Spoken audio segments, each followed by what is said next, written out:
So thank you so much for joining us today. I have the good fortune of knowing many of you who are joining us live on the Zoom today. But for those of you who are new to us, I am Donna McKay, the Executive Director of Physicians for Human Rights, PHR. PHR's inception more than 30 years ago began with defending health professionals who had been jailed and tortured for being witnesses to crimes during the Pinochet regime in Chile. We've advocated for doctors detained for treating torture victims, for those falsely charged with crimes when they've courageously spoken out for human rights. And we've raised the alarm when hospitals have been blasted and bombed and used as a weapon of war. Much of the work to protect healthcare workers has occurred in the context of armed conflict or civil unrest or in response to the acts of brutal regimes. But we never expected to be responding to assaults on health workers on virtually every continent when they're risking their lives every day to battle a vicious virus. Since March of this year, PHR has turned our attention from violent attacks on health professionals in armed conflicts to violent assaults on frontline healthcare workers on the COVID-19 pandemic. In the US, where nurses have been fired for raising concerns about lack of personal protective equipment, PPE, doctors warned not to wear their masks in hospital hallways. We've convened a coalition of health professional associations to speak out in one voice against threats and retaliations as they work to protect themselves and their patients. And now we're turning to the many locations where frontline workers are increasingly shunned, shamed, spat on, and stigmatized in a range of settings. So today we're pleased to host this discussion with our long-term partners, the International Council of Nurses, the World Medical Association, along with Lancet editor Richard Horton. Together, PHR, the International Council of Nurses, and the World Medical Association wrote a commentary on COVID-19 related attacks on healthcare workers that was published last week in The Lancet. Each of our organizations have issued strong statements and altogether joined this week with the International Committee of the Red Cross and others to call for actions to protect healthcare from violence and to act against misinformation. I'm really happy to say that there is a growing community of health professional organizations and activists that are mobilizing on this issue. So for the next hour, we are going to try to dissect the issue with our experts and talk about some concrete strategies that can be undertaken to protect healthcare workers during this unprecedented time. Please send us your questions through the chat function and we will try to get to as many as possible. So let's get started. It gives me great pleasure to introduce PHR Board Member, Dr. Richard Horton, who will introduce our panelists and moderate the discussion today. Dr. Horton is the editor-in-chief of The Lancet. He was the first president of the World Association of Medical Editors, and he formerly served as the president of the US Council of Science Editors. He's an honorary professor at the London School of Hygiene and Tropical Medicine, University College London, and the University of Oslo. He's also a senior associate of the UK health policy think tank, the Newfield Trust. Dr. Horton received the Edinburgh Medal in 2007 and the Dean's Medal from Johns Hopkins School of Public Health in 2009. And in 2011, he was elected a Foreign Associate of the US Institute of Medicine. He's also one of my hero activists, whose journal, The Lancet, has been a lifeline for the scientific community and policymakers by providing up-to-the-minute information that helps us to understand the contours of this pandemic in ways that can guide response in real time. And Richard and his colleagues have continued publishing despite stay-at-home orders. If you don't follow him on Twitter, you should. He calls it as it is. I'm going to turn it over to you now, Richard, to introduce our panelists and give your remarks. Donna, thank you so much for that very generous welcome. And can I welcome our entire audience here today for this very special and very important discussion. We do meet indeed in unprecedented times. We are meeting at a moment of an acute on chronic human emergency on our planet.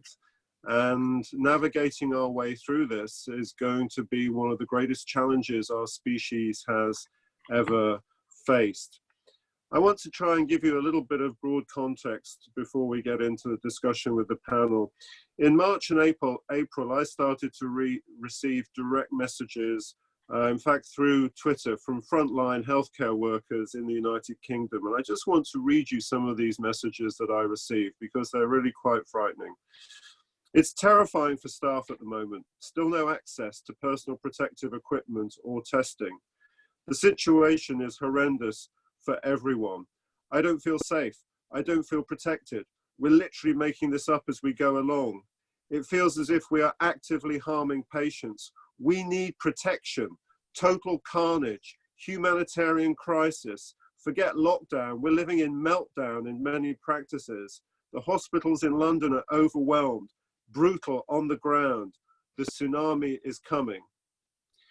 Every morning I would wake up and I would receive literally dozens of messages like this every day for over a month. We were putting our healthcare workers in the middle of an emergency with no protection whatsoever. And the long-term consequences on their physical and their mental health are impossible to imagine.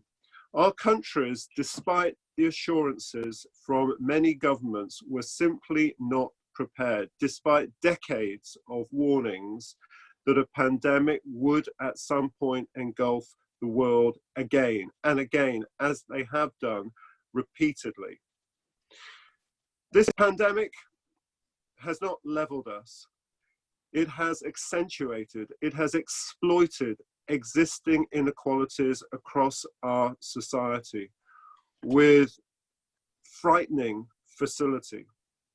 I was on a call earlier today, in fact, with the World Health Organization and the Eastern Mediterranean region, hearing about the impact of COVID-19 on health systems and health workers across Yemen, Somalia, Libya, Pakistan, Afghanistan, and Palestine, and seeing how in conflict zones where there is already embedded violence in society, COVID-19 has exacerbated, worsened the potential and the reality of that violence in those countries. Women particularly are bearing the brunt, the burden of this as caregivers and suffering with their families in zones of acute fragility. This pandemic has brought out the best of us, but sadly, it's also brought out some of the worst of us. The Secretary General of the United Nations has drawn attention repeatedly to the xenophobia and hate speech that has been unleashed by this pandemic, in addition to the physical violence that we have seen. But I do want to strike a note of optimism, or at least of opportunity, because this is an unrivaled opportunity for solidarity. Although this pandemic has divided us in many instances, it has also brought us together against a common enemy. So there is this moment, and we have a choice. It is up to us what we choose. We have a choice to choose solidarity, or to choose a moment for building trust, or to choose peace and justice. But it's up to us to make that choice.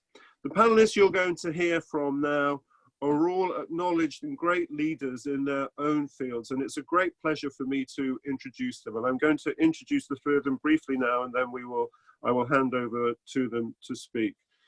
Howard Catton is the Chief Executive Officer of the International Council of Nurses. Otmar Kloiber is the Secretary General of the World Medical Association.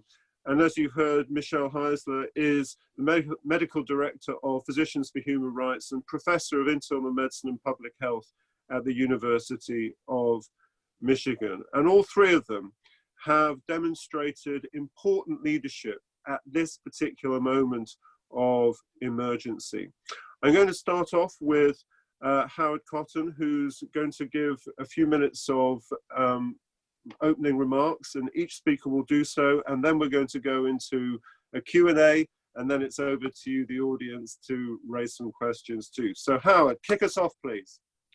Thank you so much, Richard. Let me also add my thanks and acknowledgement for the wonderful work that the Lancet is doing and you are doing, and for carrying the piece last week. Donna, we are very, very proud and privileged to partner with PHR as well, and to come together on this critical issue. For those who don't know who ICN is, we're the International Council of Nurses. We're the body recognised to represent nursing globally. We are comprised of 130 national nursing associations from right around the world.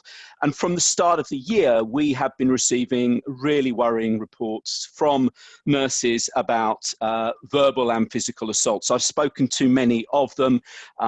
People who have been called disease spreaders, who've been ostracized, spat at, through to just last week talking to nurses in Mexico who are having coffee and chlorine thrown over them. It's abhorrent, of course, but what I'm also struck by is how it makes these nurses feel that the people they are caring for are abusing them. Should they go to work? Should they put themselves at higher risk? Their families, their friends are worried about them and their health and safety as well. These feelings can be overwhelming, but of course, people are going back to work. And some people say, well, it's, we just improve security measures in hospitals and take a stronger line. Of course, for nursing, millions of nurses work outside of hospital settings, in communities, going into people's home from newborn through to end of life care, and can feel as though that they're a target, a walking target. We can't send security guards with nurses who are out on these sorts of visits, which means that public attitudes are key to this issue. I just want to give some thoughts on, I think, an alternative narrative to the one which nursing is hearing a lot of. Nursing is getting a lot of applause along with other healthcare workers and the accolades as well. But I just want to paint this alternative narrative. Nursing went into this pandemic 6 million short. That's about 20% of the number of nurses around the world. We know that because this year, the year of the nurse and the midwife, the first ever designated by WHO, we produced with WHO the first ever State of the World's Nursing report. I think it says something that 2020 is the first year that we've had this global report, and it showed this 20% shortage. The lack of PPE has been an issue that we've been calling out from the get-go, both as ICN and with WMA and our other health professional colleagues. And as we were calling out the lack of supply, we were starting to monitor increases in healthcare worker infection rates and the deaths of nurses. We're doing it the best that we can through our associations. It's not ideal, but we are seeing infection rates of more than 20% in some countries. Tragically, the last time that we reported on deaths of nurses, it was around 400 globally. We'll be doing this again in the following days to update on this. And the scandal is that no one is collecting this data. And that's what we've been calling for: standardized, systematic collection of the infection data, of the death data, and now as well of the assault data as well. You will speculate why people aren't doing that, why they aren't collecting it. We might get into that later, but it does seem to me that that is a question. If it doesn't happen, if we continue without that data being collected, that should be near the top of the pile of the questions for inquiries post-COVID when they come. It's not data for data's sake. It will be data that will drive our learning, our understanding, and ultimately protect health workers and save lives. The physical and mental health burdens are huge, as well as you've already heard as well, and that is the alternative narrative to the accolades and the applause. And without wishing to sound sensationalist or melodramatic, I'm going to say that arguably, I think that nursing is probably the most dangerous job in the world. And that worries me hugely in terms of addressing the 6 million shortage, the 20% gap, and recruiting people in the future as well. We've talked about root causes. We've talked about symptoms. Think just for a minute, a couple of reflections on root causes.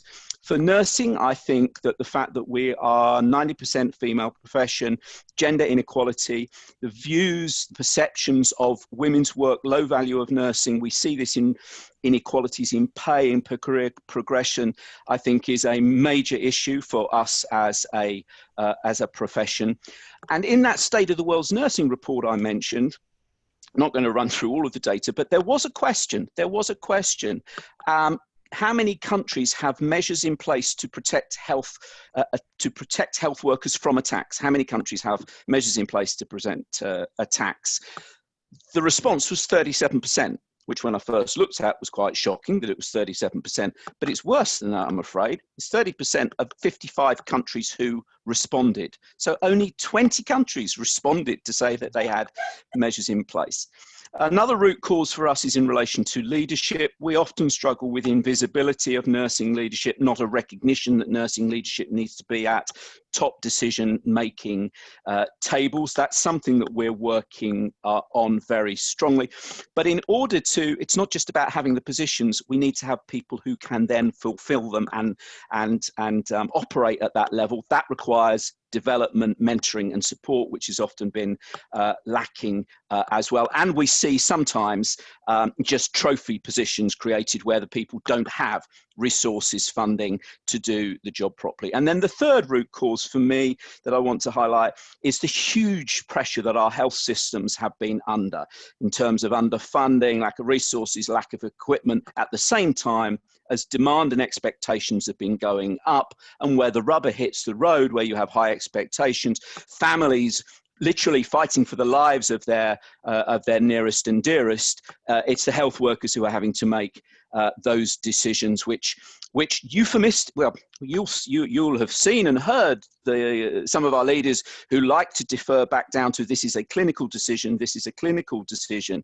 Maybe a clinical decision, but I need the resources, the system to back that up, to enable me to implement that clinical decision. And sadly, in the pressure systems that we see around the world, it isn't there, leaving nurses and health workers to face the consequences. So for me, part of the post-COVID environment, a critical issue is about translating the applause, the accolades now into real hard investments and commitments to health services going forward, realizing that when we talk about health systems, it's people in its health workforce, and making sure that we translate the positives that have come out of this in terms of showing what health care workers are really doing, the contributions, the change lives, saving lives they're making, into people who then come into our professions feeling valued, respected, having decent work with career progression and not suffering disadvantage because of their gender. Richard, back to you. Thank you.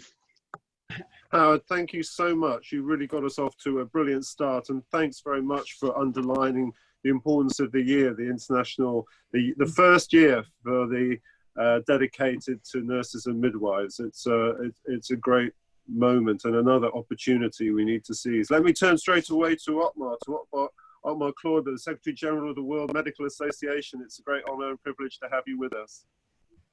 Thank you very much, Richard, and thank you also to PHR for pulling off another very important campaign here concerning human rights in healthcare. And we are grateful that we have had a chance to be part of this. The World Medical Association is an umbrella organization for the National Medical Association, and since World War II, when this organization was founded, it is about the rules of practice and the social environment of practice that we are dealing with. And to that extent, the violence in healthcare, the human rights in healthcare are a core element of our work. And this whole business about violence amid COVID-19 follows, unfortunately, a crescendo of violence in healthcare, which we have observed over the past decade, at least over the past decade. What we have seen is not only in conflict zones, but also in civil situations, that violence as a means of dealing with conflict has become more acceptable, obviously more acceptable. There is a lowering of a threshold to use violence, and that is something that we have seen in many countries, basically in all countries around the world, to different extents, but we have seen it everywhere.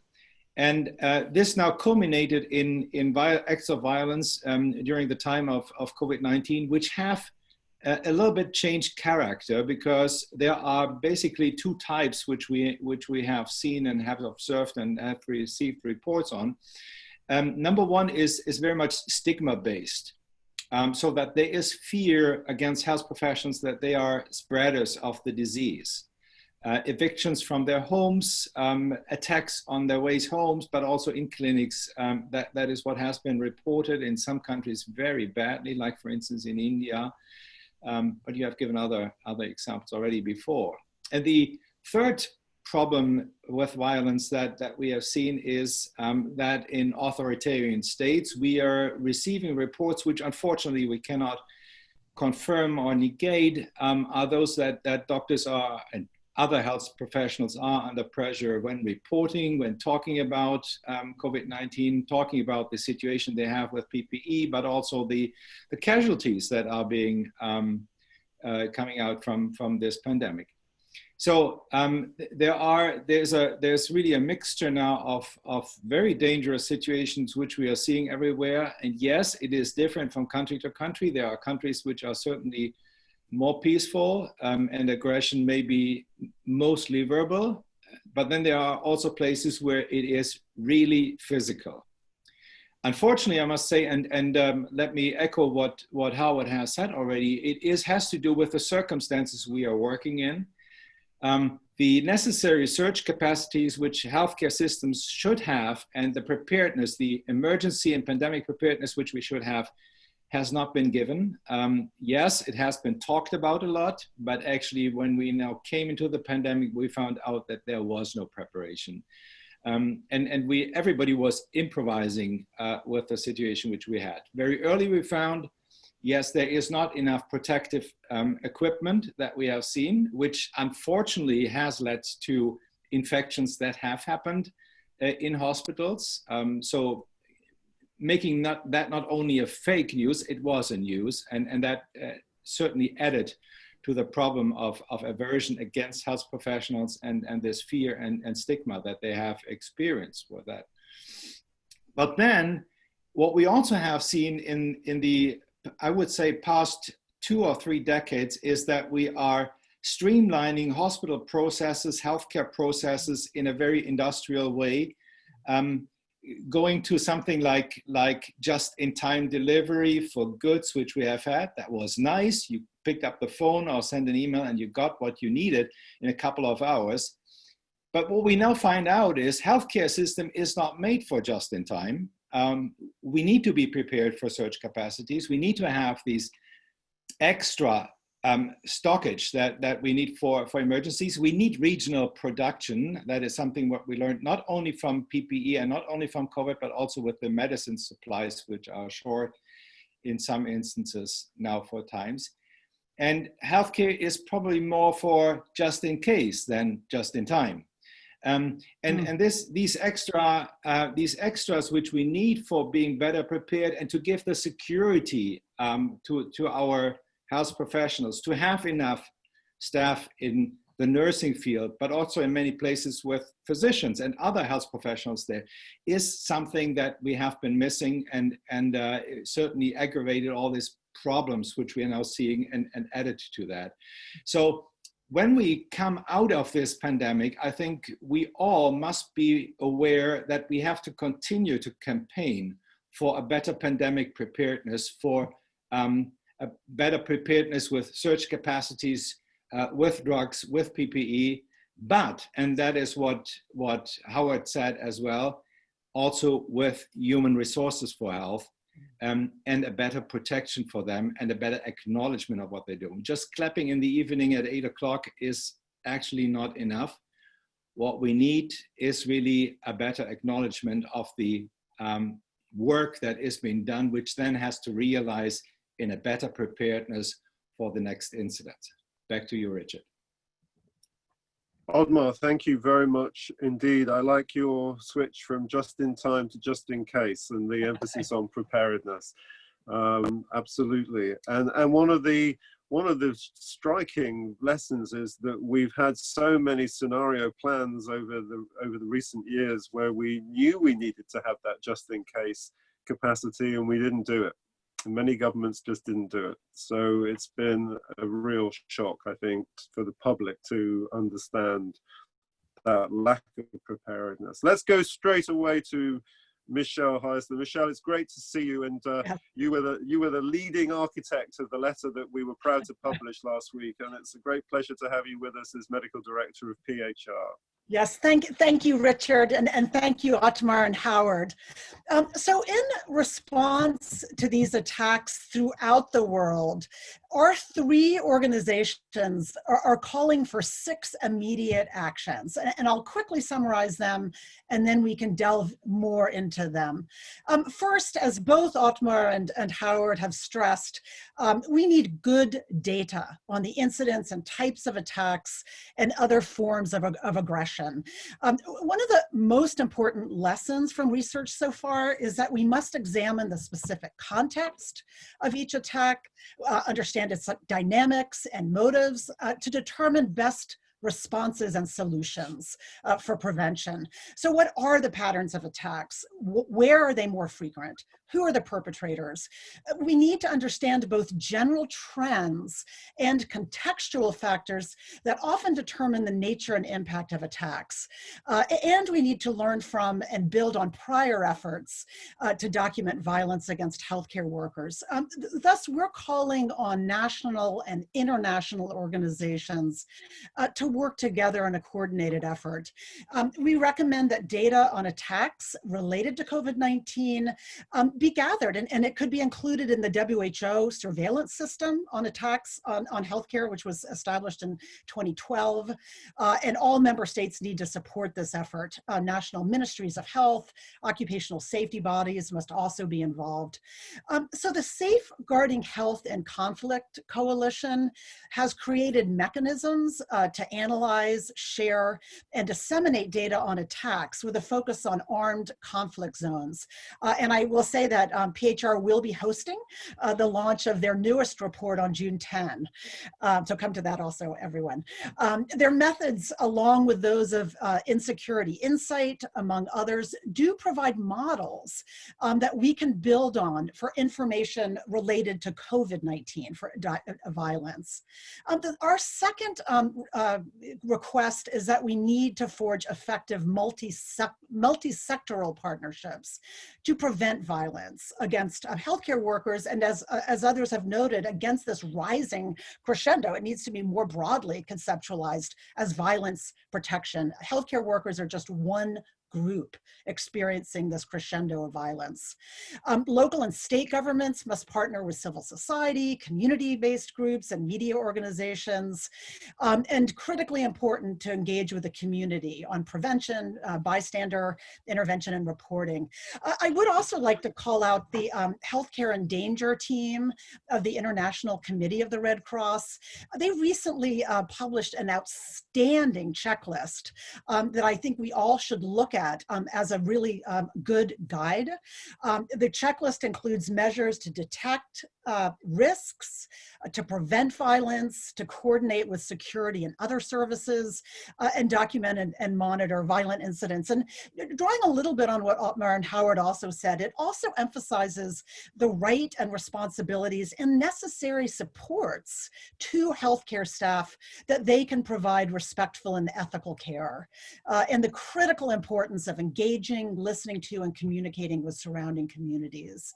I will also say that we have to rigorously evaluate the effectiveness of these. To be honest, strategies for protection and security have not been well evaluated. Right now, we still lack knowledge of the most effective strategies. So we don't really have the knowledge to be able to extrapolate from one context or even within a single incident. Third, as everyone here has noted, we have to counter misinformation and disinformation about COVID-19. As I won't reiterate, the widespread misinformation, including conspiracy theories that have contributed to anger against many groups. And again, this has to be a multi-sectoral campaign. It has to be with governments and civil society organizations, social media, to refine and expand public information campaigns. I want to really emphasize that this hasn't come up quite as much, but there's now a lot of community distrust in many places. And we can talk about some of the reasons for that, increasing polarization. And so really no campaign is going to be successful unless we really integrate and engage trusted community stakeholders and organizations. So again, this really has to be multi-sectoral. Fourth, perpetrators must be held accountable for these crimes. We do call for local and national governments to take strong yet responsible enforcement actions. These incidents have to be investigated with an objective, evidence-based process. Fifth, and this has been mentioned by Howard and Otmar, we need to invest in health security measures. This needs to be part of emergency COVID-19 budgets. We need funding. We need funding for, we need to fill those nursing positions, the 6 million shortage, but also to institute really good, better protection policies. We need adequate health safety regulations. I think Howard noted that actually in most countries, any kind of safety, violence prevention regulation are voluntary. I don't know, the very few countries have mandatory that health systems have to institute workplace safety against violence. And again, this also has to include an investment in improving processes for patient access, comfort, and safety. We do need to say that rising patient perceptions of poor treatment have contributed to rising healthcare violence, and that spills into frustration and anger during pandemics. And our final call, and it's been wonderful to see this, this has already, since we wrote this commentary, there have already been wonderful examples of health professional associations, nonprofit organizations, all uniting to condemn acts of discrimination, intimidation, and violence against healthcare workers. As Donna mentioned, very exciting that just this week, the ICN, the WMA, as well as PHR joined in the ICRC statement with other organizations in the health and danger community. These are great examples of joint action. So we need to strengthen and expand such partnerships, and I'll speak with a united voice. I love, I'll conclude with what, with Richard's wonderful call that in many ways the pandemic has brought us all together. It's been wonderful to see these collaborations across different civil society organizations, human rights organizations, medical and public health organizations, nursing and physician associations. So let's keep building on these partnerships and unite both to condemn this violence, to act against it, and to lead to better equity, justice, and other things that are as important as fighting the infection. Thank you very much indeed, Michele, for setting out the agenda so succinctly and precisely. And thanks to Otmar and to Howard too. Now I want to turn to some questions before I come to the audience, because I want to just dig a little bit deeper into what you've said. And if I may begin with you actually, Michele, but I get comments from all of you. This isn't the first epidemic that the world has faced. We have, as I mentioned in my opening remarks, we've had previous epidemics, whether it's been Ebola or Zika or influenza. We go back and they've been in different parts of the world, but we've had them all the way back 20 years to SARS. Mm-hmm. We must have learned some lessons from those. I wondered if you could point to any lessons that we've learned from that past experience that might be relevant for our thinking today. Yes, thank you, Richard. We can glean a lot of lessons from violence against health workers in prior epidemics. There's been excellent research, I would say especially really good research about the factors that contributed to violence in the 2014, 2015 Ebola virus disease outbreaks, as well as against polio vaccine workers in countries where it's still endemic up to the recent, even most recently in the last year. And I think overwhelmingly in these cases, the most important factor was indeed the deep well of distrust that lay behind the violence. The causes of distrust, and there are reasons for them. The causes of distrust included health authority failures of communication with ill individuals and their families, insensitivity to local cultural norms, for example, around burials. There was real lack of engagement with local communities, strained relations between local populations and religious authorities and government authorities and health systems. And there's been well documented the distrust provoked concealment of cases, unsafe burial practices, and ultimately to violence against clinics and workers. And then these in turn contributed to the startling spread and persistence of Ebola. So I would say overwhelmingly, the most important lesson is this critical need to listen to affected communities, to involve them fully in non-paternalistic ways, to involve trusted community leaders. There have been some interesting examples of fully involving survivors to help spread the message of people who've survived the disease. So containment and mitigation is not just biomedical, but it's sociocultural. Specifically to the COVID-19, I do want to share some words from Dr. Ray, a leader of the Indian Medical Association. He really has made these points really well in interviews. He argues that in much of India, the root cause of the violence is the underlying lack of trust and faith in the healthcare system in many states, particularly lack of trust among marginalized communities, persecuted religious minority groups. And it's interesting, he notes that in India, the state of Kerala has not experienced the violence that other states have. And it does have one of the best funded, the best staffed, again, pointing back to Howard's important point, systems in India.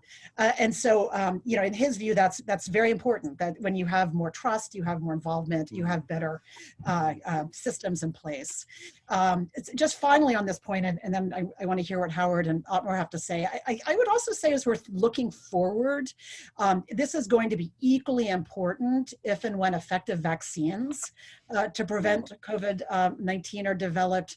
Another well-researched incident was last year in the DRC in Congo, when the Ebola vaccine that they were testing and just developing was deployed. There was a lot of anger and concern. And again, really not good communication, not good trust. And so there was a lot of concern about human experimentation, so that, you know, asking Africans to bear risks that would benefit the global north. So I think these are going to continue to be critically important as we move towards equally distributing resources, vaccines, and communicating around those. Thanks, Michele. Let me turn to, because I'm very conscious of time and I want to get as many questions in as possible. Omar, I want to turn to you because I noticed that at the very beginning of your remarks, you talked to this very powerful phrase, this crescendo of violence, and that violence has become, in a sense, more acceptable. I wonder if you could expand on that point a little bit. Why is that the case? What has been happening to, in a sense, explain this crescendo of violence that we're seeing and its acceptability in society, particularly in the context of healthcare workers? Yes, Richard, that is indeed a very striking phenomenon. Unfortunately, it's not a phenomenon isolated in healthcare and in medicine. It's a phenomenon which we see in other areas of our societies as well. Whether we see this in courtrooms, in schools, we hear the reports that you suddenly have shootings in courtrooms, which we haven't seen 30 years ago. That was a very rare incident. We see this in schools, that teachers are being attacked by their students and in a very violent way, which we hadn't seen before. And that is something which we also have seen in medicine on and on. We have some countries which have taken actually steps against it, legal steps against it by laws, increasing punishment, for instance, for attacking first responders who come to an accident site, something that has been done, for instance, in Germany. There have been now recent reactions by politicians and lawmakers in India on the attacks of healthcare, finally. But it's a phenomenon which we see in many, many places. And Yes, certainly there is something like distrust, as Michele has said, especially there where you can find that there is a large extent of inequity, and where you have parts of population which get a lot of healthcare and get good healthcare, and others who get nothing. But it's also in countries which have a very equitable healthcare system where the access is basically the same for everybody, maybe in a lesser degree, but it is there.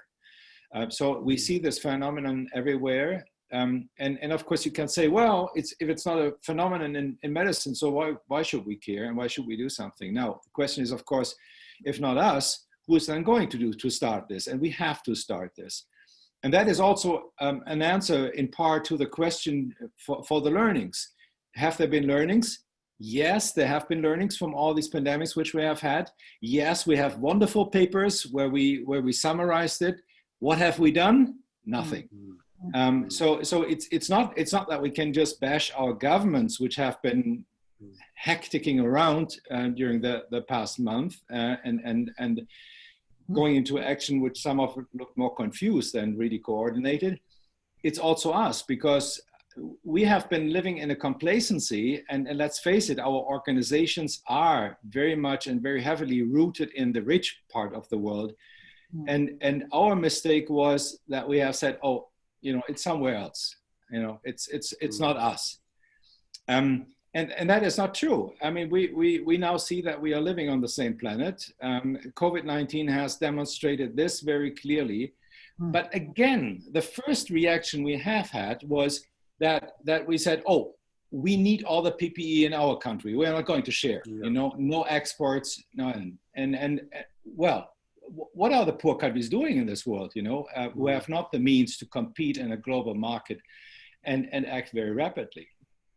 So this is something which is going on. And there was a Twitter exchange which I had with a politician in the European Parliament who said COVID-19 is endangering the European Union. And I said, no, it's not COVID-19. It's nationalism, it's egoism, and stupidity which does this. And this is something which we really have to fight. That's very clear. That's very clear. Thank you, Otmar. That's a great reply. Howard, I want to come to you because I want to just explore briefly the challenges for an organization like ICN and what you're learning from this. Now, I mean, before January, you weren't dealing with COVID-19, and you were dealing with a whole set of issues at the ICN, and now you're dealing with a different set of issues. I wondered if you could do a compare and contrast for us in terms of the challenges that nurses are facing, and health workers perhaps more broadly are facing in the current situation, their current predicament, compared with the issues you've been working with in recent years. What's changed? So you're right. We had a year planned of celebrations for Year of the Nurse and the Midwife. The intent was to raise the profile of nursing so that people saw the reality of modern day nursing, to make the case for investment, for improved leadership. And at the beginning of the year, we thought, well, all of those plans go to one side. Does that mean what we wanted to achieve with Year of the Nursing, Year of the Nurse goes out the window? Quite the opposite. I think that COVID-19, and to say it bluntly like this, has achieved far more for nursing than calling it the Year of the Nurse ever could. The perceptions of nurses having kind and caring hearts, as important as that is, people have seen bravery, courage. They've seen technical skills. There have been nurses taking the lead for care and new care models. And a huge learning for us has been one of the learnings around the world, but from Asia in particular, our nursing associations have been pulled into national planning and response decision-making structures, which hasn't happened in the past. We're not making the case for nursing's sake. We're making the case for nursing as a key enabler to public health and the response to, not just COVID-19, but all of the big health challenges which are coming down the pipes. It has made the issue, the issues around shortage even more pressing because it's exposed it in the way that I've said. But I'm also really talked about shortage. I'm really concerned about the retention point, that the pressures that our staff are under at the moment, the risk that we exhaust them and we deplete them. If we're going to get second waves or spikes, this is going to run for months or whatever to come. If I look, the nursing workforce was fragile already, and I worry about the state of the workforce over the coming months. And there are lots of very simple things then in terms of discussions with employers of nurses as well. You must give them breaks. You must make sure that their voice is heard in the in the workplace. Many countries are offering financial bonuses as well. It is important. It's not the whole piece, but it's made a lot of our agenda, Richard, really immediate. And the last thing that I think that, I'm really conscious of this as well. I don't want to in any way sound as though we're trading on what's happening with COVID-19, but by God, it's an example of why my profession, I'm a nurse, is so critical and important and must be taken much more seriously invested in. And then the other thing that I think it's really helped with, Richard, is that we've always had great working relationships with our other health professional colleagues. I've only been in the international arena for the last 2 or 3 years, but we've done with the doctors, with the dentists, with the physios, with the pharmacists. We've really come together in a way which I think is powerful, but also recognizing the importance of partnerships and collaborations outside our own professional bubble. I think that there's some self-learning there for us as well about, we've had the same conversation for years and years and years because we've been talking to ourselves. And we've also not been afraid to jump from nursing issues to some of the bigger health policy, as I've said, but also issues of social justice. And the climate change initiative is an example of that as well. I mean, we think COVID is bad. By God, we haven't seen anything in terms of what climate change could bring us. So it's brought a voice and a confidence to do that. It's given us more media opportunities. That can be challenging and scary, but we're trying to make the most the most of that as well. And we have also brought huge learning from Michelle's answer was brilliant in terms of the history. There's just one little example I had of where colleagues in South Africa were saying they didn't muck about with contact tracing from their lessons from HIV.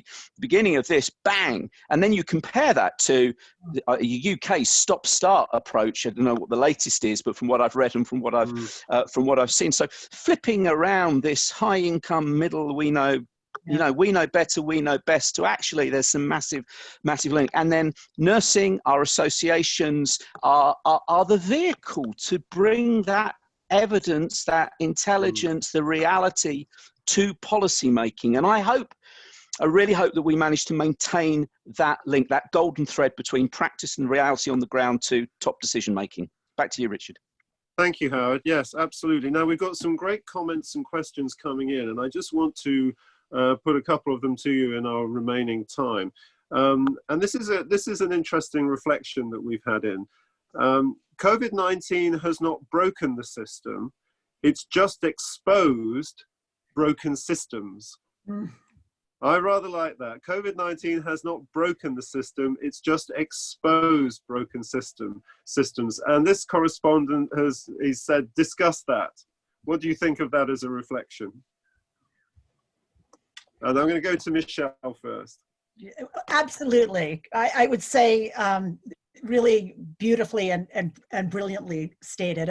I think everyone who knows me I am always quoting Paul Farmer's similar statement, which is that, crises just, the outcomes, the health outcomes are often the biological reflections of social fault lines. But if that's all right, audience member, I'm going to start using yours as well. That's beautifully stated. I think you're absolutely right. Yeah, absolutely. Let me ask Otmar this one. Another correspondent asked, because we're documenting some pretty tough challenges here, but are there any success stories to curb violence against health workers that we can point to? Are there some optimistic, positive narratives that we can draw on for sustenance? Well, what It's a little bit cynical answer. What comes to my mind was that we had a gathering last year in Mumbai on this question. And what we found was that many hospitals were starting to provide self-defense courses to them.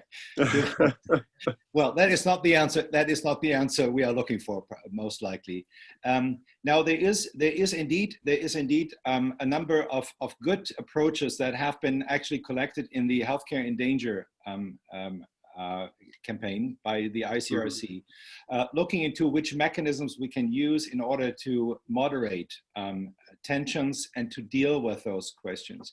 And I think these are very important tools which the ICRC has brought together. They initially were made for situations in conflict, but they also work for situations in civil society, which we have to look for. And yes, there are strategies which you can do in order to moderate this, but for most of it, unfortunately, I have to say, no, we are just at the beginning of understanding what drives the violence. As Michele said, we still have to analyze what brings it to that, and to find the whole spectrum of reasons for the violence. So yes, there are some good ones, there are some strange ones. But still, the work is before us. Okay, thanks, Otmar. And Howard, I wondered if you could also talk about this question that's come up, and this is about the role of community engagement, and thinking about the role of community engagement, particularly in curricular and health education, in terms of prevention of violence. How do we embed this in the training and education programs of our health professionals? So I just to reflect on that, what I thought also was that great comment about it's exposed the fragility of the system, and it just reminded me, the words that we all hear of we're going to have person-centered health systems, we're going to have integrated healthcare, they're going to be resilient, they're going to focus on prevention, all of that narrative, all of that language, absolutely, laid bare and exposed. And I'm not arguing for that we ditch it, but that we see the emperor's new clothes. I had an example. I was doing something for Euronews and the EU. Someone from the EU, Otmar, was on beforehand talking about that they're coming together to set up a stockpile for PPE. And as the interview went on, it became clear that they didn't have any kit in the stockpile. So it was the first stockpile I'd ever heard of that had no stock in it as well. There are lots of examples of that. The community engagement piece is hugely important for nurses, because millions, as I said, work out in community settings. Maybe the only healthcare practitioner that people see often are providing a one-stop shop service of from acute first contact through to chronic as well. And nursing, and this is an issue I think is hot for us as well to think more about. Nursing comes out top as one of the most trusted professions in poll after poll for year after year after year after year. And I think that has been underutilized by health systems leaders as well, to say, look, these are the people who are trusted. Make sure we give them the advice, give them the information, and let them go and do their thing with people and with populations who will look to them and who will believe them as well. But we've had examples of where information just hasn't flowed through to frontline staff who are hungry for, what's happening on this issue, what's the latest advice or guidance, and it hasn't come through to them. I'm optimistic though about that trust remains and can be utilized. I think that the attacks are about the other things that we've talked about, not about the lack of trust. And some of the ways, Richard, I think you're right. It's education, but it is about just letting people talk with each other. Allowing patients and patient groups and healthcare professionals in their communities, to come together to talk these issues through. And I think that we undervalue that. Often. The great, again, you go back to all of the great talks around the world about having integrated health systems. There's nothing more powerful than putting some of the service users and the healthcare professionals in a room and say, tell us what the issues are, work it out. What's the design of the system that we need to have that works for you? But that's, as we know, time with patients is under pressure everywhere. Back to you. It is. Thank you very much. Richard, I'd just like to quickly endorse what Howard said, and I will say that in our medical school here at the University of Michigan, we're learning from our nursing colleagues. Nursing education by far has much more in community engagement, involvement. So we are learning from our nursing colleagues and trying to do a better job integrating that into medical education. And the second thing is that as we move towards more team-based, interdisciplinary approaches, I think it's critically important to elevate the voices and perspectives of nurses. And so I think it's a very positive development in healthcare that we are trying more to move towards team-based models. Thanks very much indeed, Michelle. Well, we're very rapidly coming to the end of our hour. So I do want to thank Howard, Otmar, and Michelle before I hand back to Donna, but I do just want to have one brief word to conclude this part. There's no question that when one looks back at the history of epidemics and pandemics, we can be sure of this, that this pandemic will change society. It's going to change society, the number of infections, the number of deaths, many of those avoidable deaths will change the expectations and demands of the public on governments. And this pandemic will, as a result, change governments. We will see a rebirth of the state. The state has such a critical part to play in rebuilding health systems and strengthening social protections. We will see this change medicine and change science. It will renew public health and the importance of public health and primary care in strengthening individual health security as a mechanism for strengthening global health security. And it will demand, to underline one of Michelle's 6 asks, the importance of accountability. The promises and commitments that have been made by presidents and prime ministers will be expected to be delivered by a frustrated public who've seen their governments so often fail. So this is going to be a moment of instability, but also a moment of transformation. And it's up to all of us to seize that moment, seize that opportunity, which should give us great hope for the possibilities for the future. And with that, I'd like to hand over to Donna, our leader in this seminar, and to say thank you, Donna. Over to you for closing remarks. Richard, thank you so much. Richard mentioned at his opening the unrivaled opportunities we have to lean towards solidarity. And the medical profession surely knows how to work in collaboration and solidarity more than many professions Howard described earlier. And we are seeing this play out in the last many months. But in listening to our speakers today, we see another opportunity, which is to elevate the voices of scientists and health professionals as key leaders in shaping local and global responses. The prison which you see, the world, is an essential one for us to use as we fight this pandemic, because the field of medicine at its very core is about alleviating suffering. Medicine is also about truth and listening deeply and understanding. It's about evidence and science-based facts. And fundamentally, it's about empathy. It's about respect for people when they're at their most vulnerable and their most needy. So isn't this the prison in which we should understand what Richard referred to as one of the greatest challenges our species will face? Our goal shouldn't be about returning back to normal, because normal was not in any way equitable. So this is the moment. This is the moment for the voices for the 21st century. And we should do all that we can to elevate these voices of healthcare workers and scientists so that the responses that we employ help not only fight this pandemic, but ultimately build stronger health systems for the future. So we will continue to make sure that these voices are heard and that our frontline healthcare workers don't have to needlessly risk their lives to save ours. Richard, Michelle, Otmar, Howard, this was brilliant today. Thank you so much for your tireless efforts during this global crisis, for making time for this incredibly informative but also actionable conversation today. This discussion will be able to be accessed on PHR's website. For those of you who would like to share it, we hope you will. I hope you'll continue to join us on these webinars. I hope all of you will stay safe during these times. Thank you. Thank you so much. Thank you. Thank you. Stay strong. Bye. Bye-bye. Bye-bye. Thank you, guys.